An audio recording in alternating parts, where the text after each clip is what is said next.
Hello guys, how's it going? My name is Dal, and a brand new feature came out to the patch 11.17 PTR, a controversial new feature that basically allows you to press a single button while executing your class's full rotation with the one button assistant. While definitely a very radical new change, many players have recently been wondering just how good is this button. And while Blizzard does claim that it's technically not something that should give you a competitive advantage, I still did want to put it to a test, utilizing the rotation assistant in order to have a bit of a DPS race amongst all the different DPS specs within expansion, and where essentially I'll let it play out the entire rotation, both for single target as well as AoE, and supplement some of its damage through manual use of cooldowns, since the button cannot do that, in order to try to compare and contrast our classes to find out which one would technically be the best. If you were to just spam a single button to play your rotation for you, to find out if any class is actually getting some sort of a competitive advantage just by pressing this new button heading into the patch 11.17.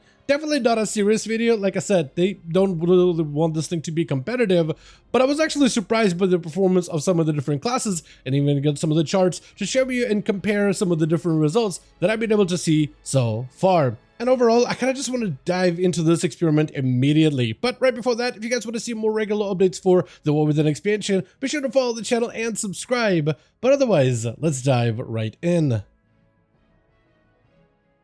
Now, before we get into the footage, I did want to make some rules for the DPS test just to make sure that everything is kind of like, standardized as best as possible. So the duration I decided to go with for boss damage and AoE damage using dungeon slice, which is what usually players use when it comes to trying to figure out their damage in dungeons. How much damage you will spend, how much time you'll spend DPS on a boss or trash packs. Technically, the longer you spend DPS on a train dummy, the more accurate the results are going to be. But imagine trying to do 6-minute runs on every single one of these characters. That would just be a little bit abysmal. So I decided to go down with a 2-minute boss duration and a 1-minute 30, which is where we could actually still see quite a bit of data deviation between spec to spec in terms of raw numbers and how well this auto rotation button even works. So we're going to be using those scenarios specifically, and I do want to try to run classes as natural as possible, so no flasks or any kind of enhancements, but personal buffs are all okay, enchants, and no bloodlust, just to make it as standardized as possible. I'm trying to keep these numbers as natural looking as I can, amping it up with a variety of different procs and a variety of different bonuses. I think would skew the numbers. I am still utilizing trinkets for classes that do use certain trinkets, since you can just buy them on the vendors, and I'm trying to standardize all the gear for every single one of the characters, keeping the item levels relatively close to each other.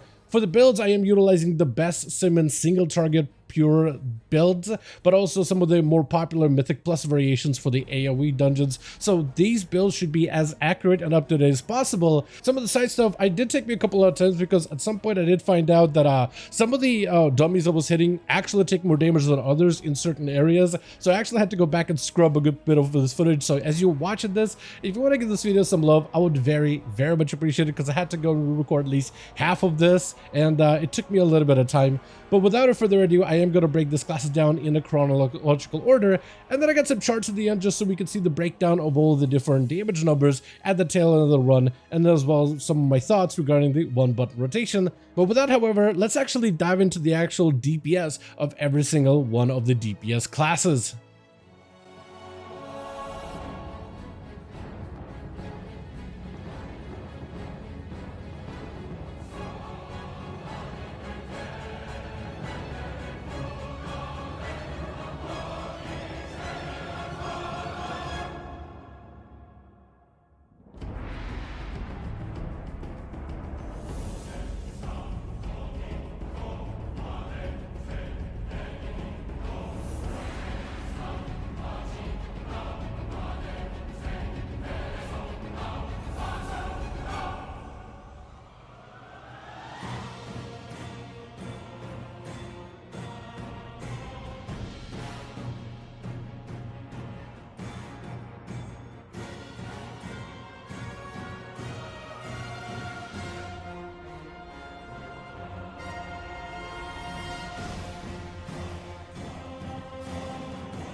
Now with that being said, we do have some final charts, and in pure single target, it looks like some of the caster specs did end up coming out on top. Really the ones that I think just have the easiest flow to get into. With Frost Mages getting additional haste, it does help bypass some of the limitations of the button. Boomkid for the most part is a builder and spender, it's pretty simplistic. And even if Elixir Warlock actually got a decent bit of damage, with Arms Warrior being a class that doesn't have too many buttons to work with, and a solid flow that doesn't really get bogged down too much, what felt like by the GCD. However, the more classes, the more demanding they are in terms of higher APM, however, with things like Subtlety Rogues, Outlaw Rogues, even Retribution Paladins, and Hunters, the higher the APM required for those classes, the worse they end up doing. Except for Assassination and Demonology Warlock. Those two just could not function. For one reason, Assassination just kept using the poison knife throw ability instead of proper mutilates and single target. Like, the button has no idea what that ability even is. It doesn't know how to build combo points. And the same goes for Demon Warlock. It just doesn't know what Shadow Bolt was. So this thing definitely needs to use a little bit of improvement. It also did some funky things like really poorly played around Devastation Evoker's empowerment ability, but the rest of the classes were somewhat decently close together in the ballpark. As for the AoE damage, however, Elemental Shaman really took off, and I think it comes down to the Ascendance procs, which grants you a ton of haste without even a Bloodlust, but also just the proc-based playstyle that comes with you being able to drop down Earthquakes and Chain Lightnings. Just something about the playstyle ended up working out for this button really well, even though it didn't play one of the talents correctly. It's Talent of Great Sundering. It wasn't actually using the Earth Shock or Airly Blast into the Earthquake combo, it was just throwing out natural Earthquakes. That is something that I could have adjusted myself in terms of like remove a talent for something better, but I decided to see how well the button works, and it just was ignoring that part of the rotation completely. So it is actually losing some value, but still got really solid damage. From there though, classes kind of do trickle down a little bit, and it does really come down to really falling off quite a decent bit with Havoc Demon Hunter, Desert Warlock, and then Beastmaster Hunter, Sub-Rogue, and Assassination pretty low down. Fire Mage and Frost Death Knight in particular actually had some of the worst performance overall, mostly because there are specs that require quite a decent bit of cooldown management, fast reaction speeds, and I feel like those two just ended up really falling off quite heavily. Then we also have Demonology Warlock, and that one is again suffering yet again because the button just does not know how to build resources whatsoever. But with this little experiment out of the way, I do want to thank all of you guys so much for watching this video, and I hope you guys did enjoy it. I'll probably run this one back and maybe do a PvP variation, as it could be maybe quite a bit of fun to see which classes have the biggest burst when using the rotational button. If you did enjoy this video, however, or found it informative, go ahead and give it a like. I would very much appreciated. Also, join our Discord community to keep up with all the newest class changes, especially some of the new patch notes that are arriving very soon for the live realms, as well as any of the updates for the patch 11.1.7 over in the PTR. As always, let me know your thoughts in the comments down below, and as always, I'll see all of you guys in the next one.